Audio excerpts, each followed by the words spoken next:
Nakatanggap tayo ng tanong mga kamaster sa ating Facebook page at ang tanong na ito ay may kaugnayan po sa GSIS Financial Assistance Loan.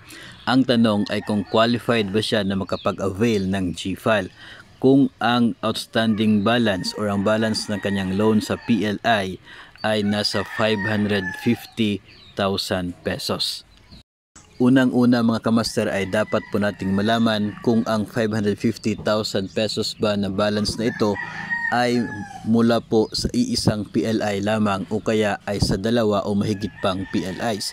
Dahil kung dalawa po o mahigit pa ang PLIs na nag-compose sa 550,000 na ito, ay pwede naman po kasi na hindi po i-buyout ng GFAL ang lahat ng mga loan accounts sa lahat ng PLI. So pwede pong mamili ng isa, dalawa o tatlo, depende po kang borrower. Pero kung ang amount na ito mga kamaster ay nagmula po sa iisang PLI lamang, dyan po tayo magkakaroon ng problema kung nais mag-avail sa GFAL.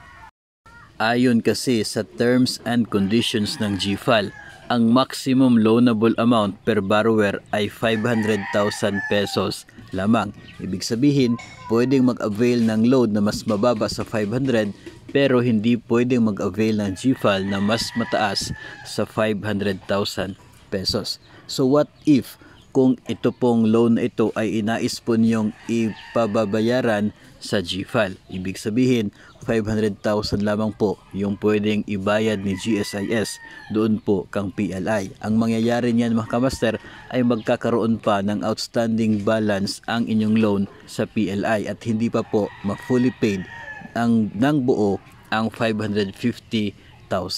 As a result, hindi po papayag si PLI na ipa-delete or mapatanggal ang monthly amortization nila mula sa inyong sahod o sa inyong payslip dahil nga meron pa kayong outstanding loan sa kanila. Pag ganito ang mangyayari mga kamaster, ang GSIS ay talaga naman pong magdideduct mula po sa inyong sahod. As a result niyan ay magpupunta sa undeducted obligation ng inyong payslip. Ito pong monthly amortization sa PLI kung saan po kayo nagbayad ng 500,000.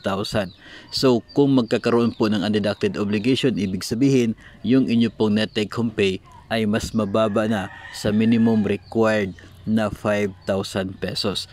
At kapag po ganyan ang mangyayari, automatic po na hindi po i-approve ng loan verifier ninyo ang inyong GFAL application.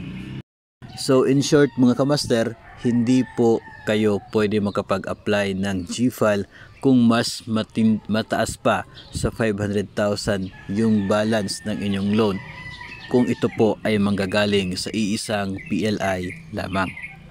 Pero as I said, kung mula po sa 2 or more PLIs ang amount na ito mga kamaster, ay pwede pong mamili si borrower ng kahit ilang PLI po na kanyang babayaran through GFAL for as long as ang total outstanding balance po ng mga PLIs na inais po niyong bayaran sa GFAL ay hindi po lalagpas sa 500,000 pesos.